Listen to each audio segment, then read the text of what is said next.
નમસ્કાર વિદ્યાર્થી મિત્રો, તપોવન સાયન્સ એકેડેમીમાં આપનું હાર્દિક સ્વાગત છે. વિદ્યાર્થી મિત્રો, આજે આપણે ધોરણ 11ની અંદર સબ્જેક્ટ બાયોલોજીમાં 17મા ચેપ્ટરમાં એક મહત્વના ટોપિક વિશે ચર્ચા કરવા જઈ રહ્યા છે. તો આજના ટોપિકનું નામ છે શ્વસનનું નિયમન. મતલબ કે આપણા શરીરમાં પણ શ્વાસોશ્વાસની જે ક્રિયા થાય છે તો તે શ્વાસોશ્વાસની ક્રિયાનું શું થાય છે?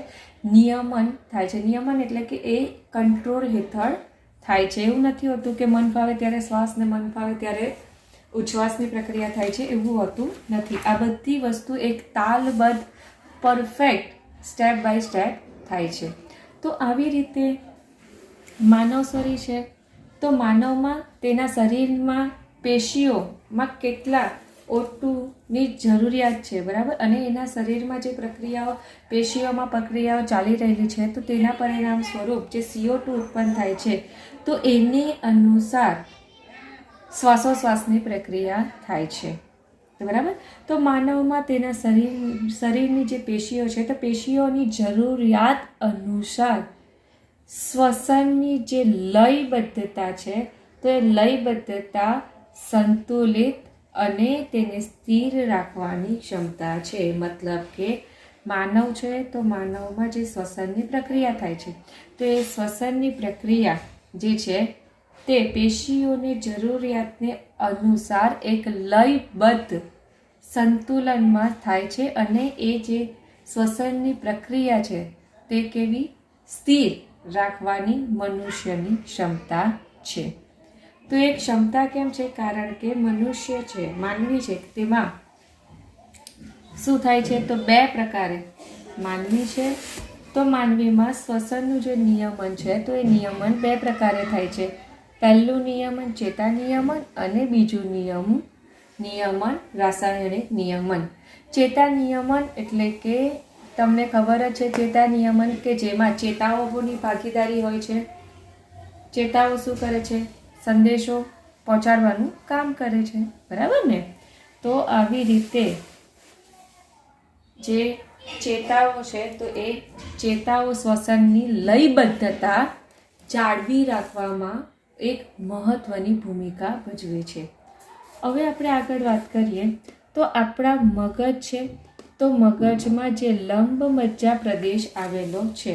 વિદ્યાર્થી મિત્રો, આપણે આગલા ચેપ્ટરમાં મગજ વિશે ભણવાના છે, એટલે હમણાં જે મગજના ભાગોના નામ આવે છે ને તે તમારે ફક્ત યાદ રાખવાના છે. આ લંબમજ્જા ક્યાં આવેલું છે, પોન્સ પ્રદેશ ક્યાં આવેલું છે, જ્યારે આપણે મગજની રચના ભણીશું ત્યારે એ બધી વસ્તુ આવશે. એટલે હમણાં શું કરવાનું છે? તમારે ફક્ત નામ યાદ રાખવાનું છે.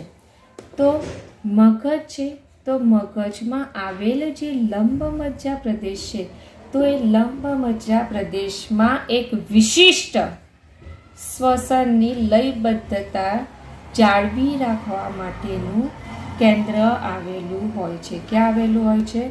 તો લંબમજ્જા પ્રદેશમાં શ્વસનની લયબદ્ધતા એટલે કે શ્વાસ પછી ઉચ્છ્વાસ, ઉચ્છ્વાસ પછી પાછું શ્વાસ, બરાબર? તેને 1 મિનિટમાં 12 થી 16 વખત થવું જોઈએ. તો એને શું કહેવાય? એક લયબદ્ધ કાર્ય થયેલું કહેવાય છે. તો આવી રીતે લંબમજ્જા પ્રદેશ છે કે જેમાં શ્વસનની લયબદ્ધતાનું કેન્દ્ર આવેલું હોય છે કે જે બેઝિકલી શ્વસનના નિયમન માટે જવાબદાર છે. એટલે કે આપણી જે શ્વાસોશ્વાસની પ્રક્રિયા માટે શું કરે છે તો એ જવાબદાર ઘટક છે. પ્લસ એટલે શ્વાસોશ્વાસની ક્રિયાનું શું કરે છે? નિયમન કરે છે. ત્યારબાદ આપણે વાત કરીએ બીજો બી એક કેન્દ્ર આવેલું છે. ક્યાં આવેલું છે? તો મગજના જે પોન્સ પ્રદેશ છે, બરાબર? તો મગજના પોન્સ પ્રદેશમાં એક અન્ય કેન્દ્ર આવેલું છે અને એ કેન્દ્રનું નામ શું છે? તો એ કેન્દ્રનું નામ છે શ્વાસ અનુચલન કેન્દ્ર. શું નામ છે? આ પોન્સ પ્રદેશમાં આવેલા શ્વસનના નિયમન માટે જવાબદાર કેન્દ્ર કે જેનું નામ છે શ્વાસ અનુચલન કેન્દ્ર. જે શું કરે છે? તે આ શ્વાસ અનુચલન કેન્દ્ર જે પોન્સ પ્રદેશમાં આવેલું છે તો એ પણ શ્વસનની જે લયબદ્ધતા છે તો લયબદ્ધતાના જે કેન્દ્ર છે તો એ કેન્દ્રના કાર્યનું નિયમન કરી શકે છે. આ જે શ્વાસ અનુચલન કેન્દ્ર છે ને તે એ શું કરે છે? તો એનું કાર્ય શું છે કે શ્વસન લયબદ્ધ કેન્દ્ર છે, તો આ કેન્દ્રના કાર્યનું નિયમન કરે છે. એટલે કે આ જે શ્વાસ અનુચલન કેન્દ્ર કે જે ક્યાં આવેલ છે? પોન્સ પ્રદેશમાં, પણ આ કેન્દ્ર જે છે તે લંબમજ્જા પ્રદેશમાં આવેલું શ્વસન લયબદ્ધતાનું કેન્દ્ર છે, તો એના કાર્યનું નિયમન કરે છે. બરાબર? શું કરે છે? તો આના કાર્યનું નિયમન કરે છે. એટલે કે આ છે તો આ કેન્દ્રના શું કરે છે? ચેતાકીય સંકેતો શું કરે છે? ચેતાકીય સંકેતોના આધારે જે શ્વસન દર છે તો શ્વસન દરમાં ફેરફાર કરે છે. મતલબ કે જો CO2નું પ્રમાણ વધારે થાય ને તો ઉચ્છ્વાસ દબાણપૂર્વક થાય છે. જો શરીરમાં ઓક્સિજનનું પ્રમાણ ઘટી જાય તો શ્વાસ થોડા આપણે શું કહીએ છીએ? દબાણપૂર્વક લઈએ છીએ. તો એને શું કહેવાય? શ્વસન દરમાં ફેરફાર થયેલો કહેવાય છે.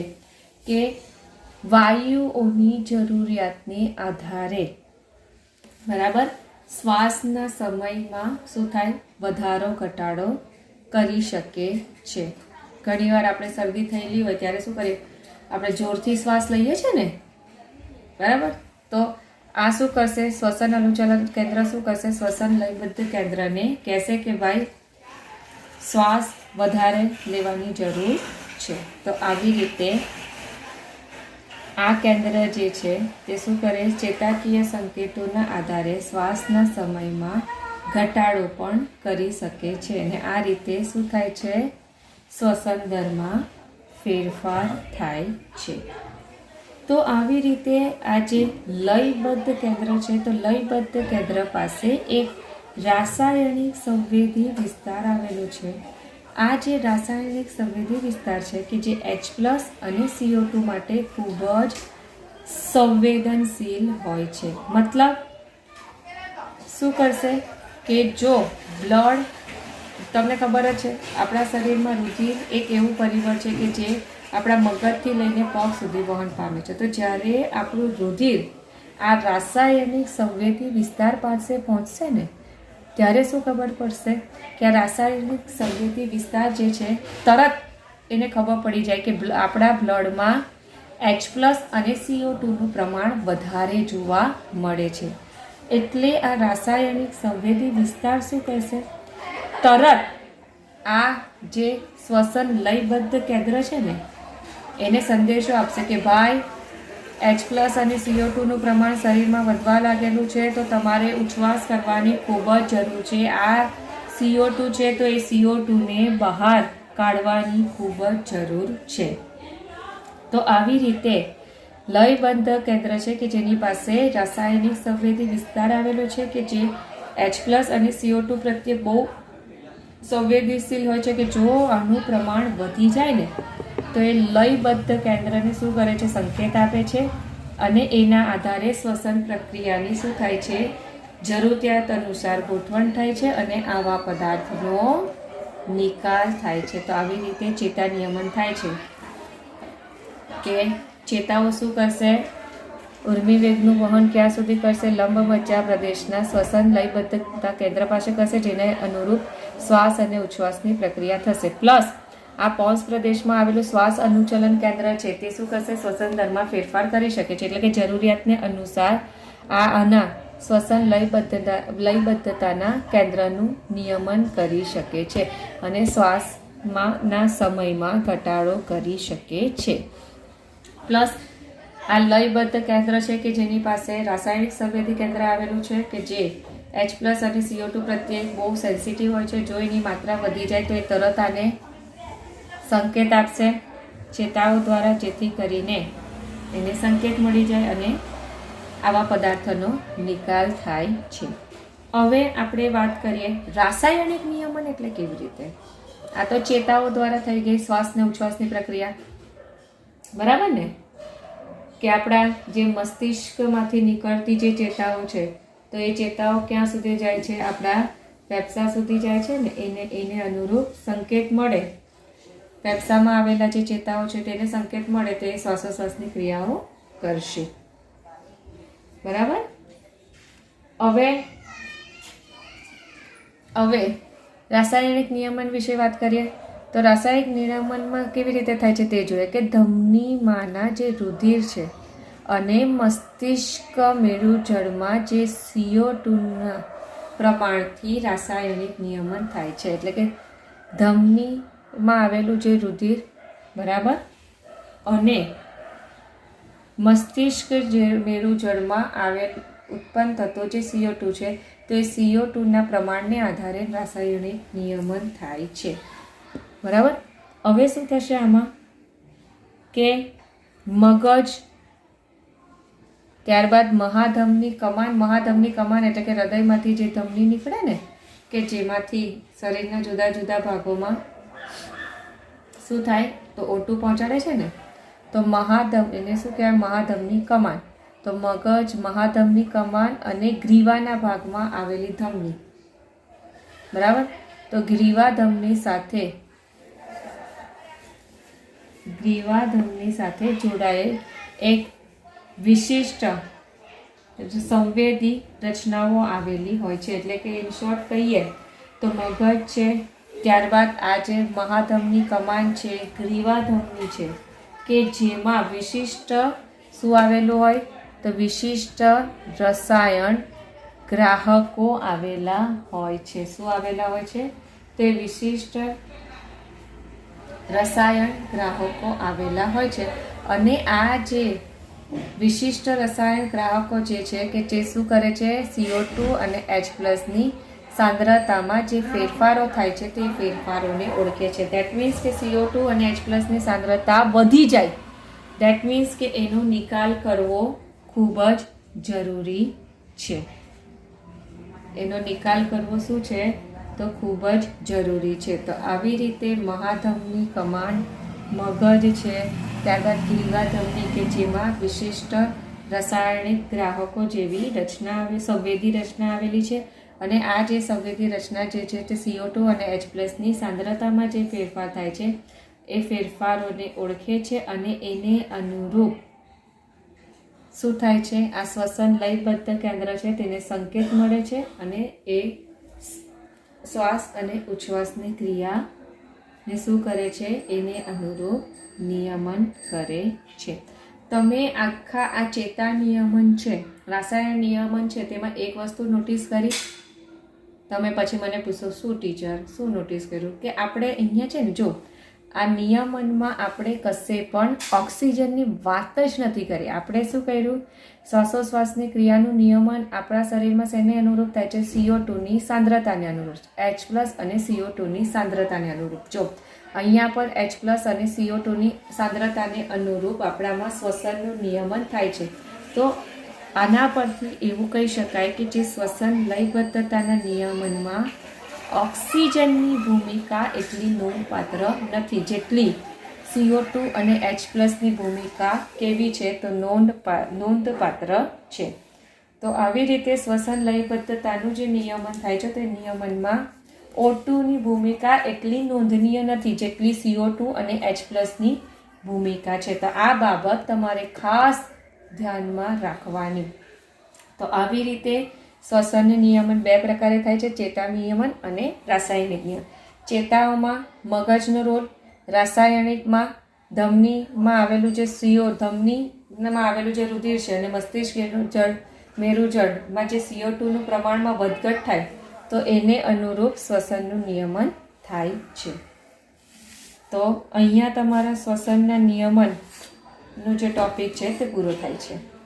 ચાલો ત્યારે તમારા ચોપડીના સૌથી છેલ્લો ટોપિક કે જેનું નામ છે શ્વસન તંત્રની અનિયમિતતાઓ. શ્વસન તંત્રની અનિયમિતતા એટલે શું કહે કે કદાચ આપણા ફેફસા છે, આપણી જે શ્વાસ વાહિની છે, બરાબર, વાયુકોષ છે કે એમાં કંઈક પ્રોબ્લેમ આવે તો જેના લીધે શ્વસન તંત્ર રિલેટેડ આપણને રોગ થવાની શક્યતા રહે છે. તો આ શ્વસન તંત્ર રિલેટેડ કયા કયા રોગો છે તમારા ચોપડીમાં આપેલા છે? તો દમ, એમ્ફીસીમા અને વ્યવસાયિક શ્વસનની અનિયમિતતાઓ. તો આ બધા શું છે? શ્વસન તંત્ર રિલેટેડ કેટલાક રોગ છે. શું છે? તો કેટલાક રોગ છે. તો પહેલો તમારા ચોપડીમાં આપેલો છે રોગ દમ, જેને જનરલી આપણે શું કહીએ છીએ? અસ્થમા કહીએ છીએ, બરાબર ને? ઘણાને સાંભળેલું હશે કે આને દમની બીમારી છે. દમ દેટ મીન્સ કે એને શું કહેવાય? તો એને અસ્થમા કહેવામાં આવે છે. તો એ અસ્થમા કેમ થાય છે? એ અસ્થમા થવાનું કારણ શું છે? કે જે શ્વાસવાહિની અને શ્વાસવાહિકામાં દાહને કારણે શ્વાસોશ્વાસ સમયે અવાજ આવો અને શ્વાસોશ્વાસમાં તકલીફ થાય છે. દાહ એટલે એક પ્રકારનો આપણે શું કહેવાય? બળતરા કહેવાય ને તે, કે જ્યારે કોઈ જેને દમ હશે ને તો અસ્થમા હશે, તેને શું થશે? કે એની શ્વાસવાહિની અને એની જે શ્વાસવાહિકા છે, તો એની શ્વાસવાહિની અને શ્વાસવાહિકામાં એક પ્રકારનું દાહ એટલે કે બળતરાવ એને થાય છે, જેના પરિણામે જેને દમ હશે ને એ શ્વાસોશ્વાસની પ્રક્રિયા કરશે ને, તો જ્યારે પણ એ શ્વાસોશ્વાસની પ્રક્રિયા કરશે તેમાં શું થાય? તો એક પ્રકારનો અવાજ થતો જોવા મળે છે અને એને શ્વાસ લેવામાં પણ તકલીફ પડે છે. તો દમની બીમારીમાં દાહાને પરિણામે અવાજ આવે છે શ્વાસોશ્વાસના સમયે અને શ્વાસોશ્વાસમાં શું થાય? શ્વાસોશ્વાસ કરવાની તકલીફ પડે છે. તો આ જે એક દમ છે ને, તો એમ જોવા જાય તો દમ એક એલર્જીના કારણે રોગ થાય છે. ઘણીવાર હવામાં કંઈ એવા એલર્જીક પદાર્થ હોય કે જેના પરિણામ સ્વરૂપ દમ થવાની શક્યતા રહે છે. તો એલર્જી પ્રેરક રોગ છે, બરાબર? એલર્જીક રોગ છે કે હવામાં કંઈક અણુ હશે તેના લીધે થાય છે. તો આ એના લક્ષણો છે કે અસ્થમામાં કયા લક્ષણો જોવા મળે. ત્યારબાદ હવે આપણે વાત કરીએ એમ્ફીસેમા.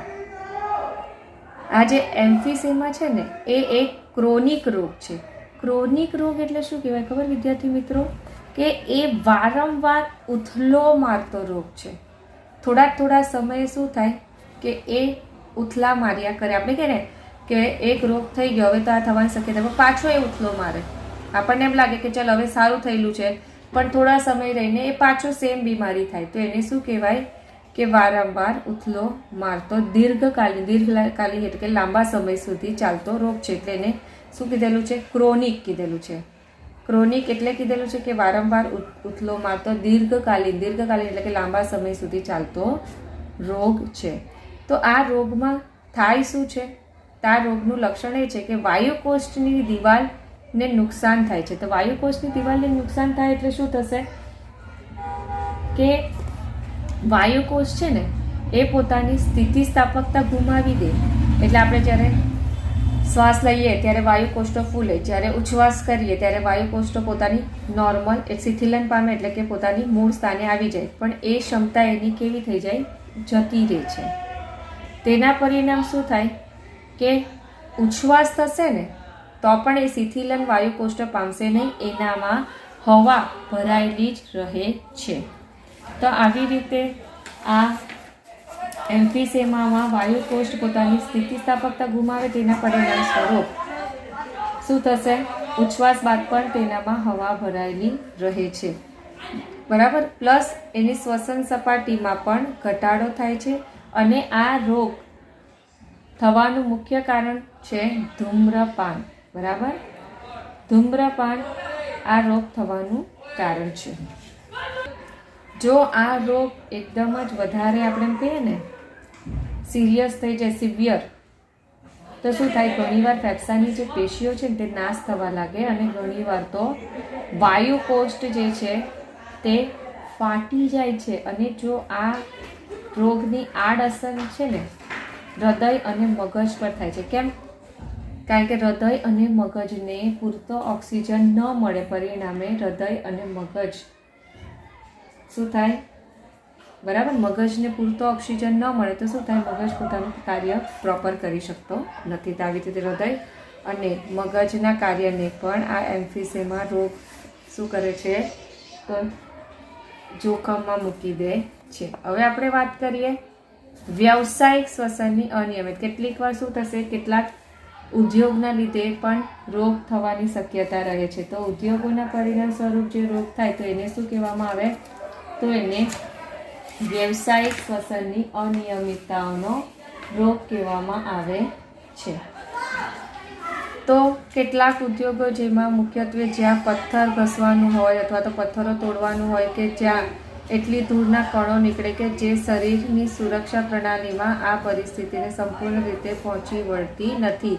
દેટ મીન્સ કે એવા લોકો છે કે જે પથ્થરો ઘસવાનું, પથ્થરો તોડવાનું કામ કરે છે, તો એ પથ્થરો જ્યારે તોડે છે, પથ્થરો જ્યારે ઘસે છે ત્યારે શું થાય, ધૂળના નાના નાના રજકણો ઉડે છે હવામાં, અને આપણું શરીર જે છે, બરાબર, તો એમનું જે શરીર હોય, જે આવા વ્યવસાયમાં કામ કરતા હોય, તો એમનું જે શરીર હોય તો એમની શરીરની સુરક્ષા પ્રણાલી આ ધૂળને શરીરમાં ન પ્રવેશવા દેવા માટે એટલી સક્ષમ હોતી નથી. મતલબ કે એમના શરીરની જે સુરક્ષા પ્રણાલી છે તે સુરક્ષા પ્રણાલી આ પરિસ્થિતિને સંપૂર્ણ રીતે પહોંચી વળતી નથી. એનો મતલબ એવો થાય કે ધૂળના રજકણો જે છે તેને શરીરમાં દાખલ કરતું અટકાવી શકતું નથી.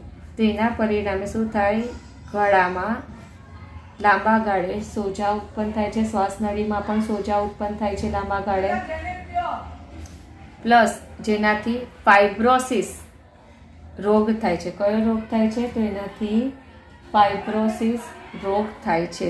એટલે કે રેસામય પેશીઓનો ઝડપી વધારો થાય છે. એટલે કે પેશીઓ, કેવી પેશીઓનો ઝડપી વધારો થાય છે, રેસા એટલે કે આપણે વાળ હોય ને, વાળના તાતણા જેવા, જેને શું કહેવાય, રેસામય પેશીઓ કહેવામાં આવે છે. તો રેસામય પેશીઓનો શું થાય છે, ઝડપથી, એટલે કે રેસામયને એમ કહી શકાય તંતુમય પેશીઓનો ઝડપથી ફેલાવો થાય છે. કેના કારણે, તો આ રજકણો શરીરમાં પ્રવેશવાને કારણે, જેને શું કહેવાય, તો એને ફાઇબ્રોસિસ કહેવામાં આવે છે. અને તેના પરિણામ સ્વરૂપ શું થાય, ફેફસાને ગંભીર નુકસાન થઈ શકે છે.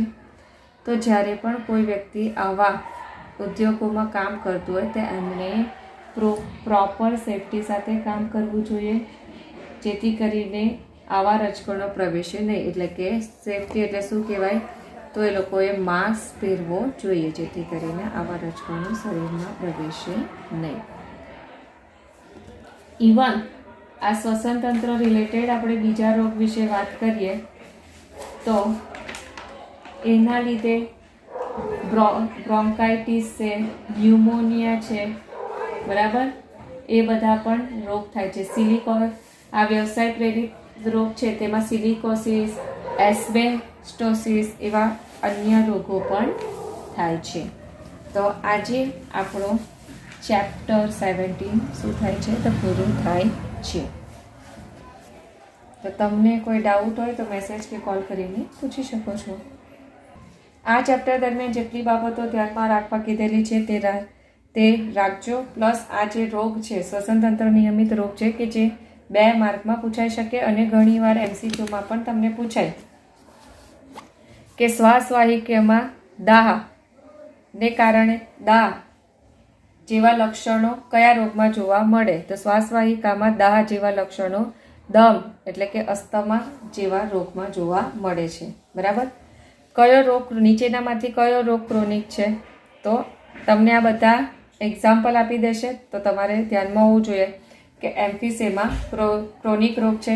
પછી વાયુકોષની નુકસાન કયા રોગમાં જોવા મળે છે, તો વાયુકોષની દિવાલને નુકસાન એમ્ફીસેમા રોગમાં જોવા મળે છે. ફાઇબ્રોસિસ શેના લીધે થાય છે, તો વ્યવસાયિક શ્વસનની અનિયમિત એટલે કે નિયમિતતાને લીધે થતો રોગ છે.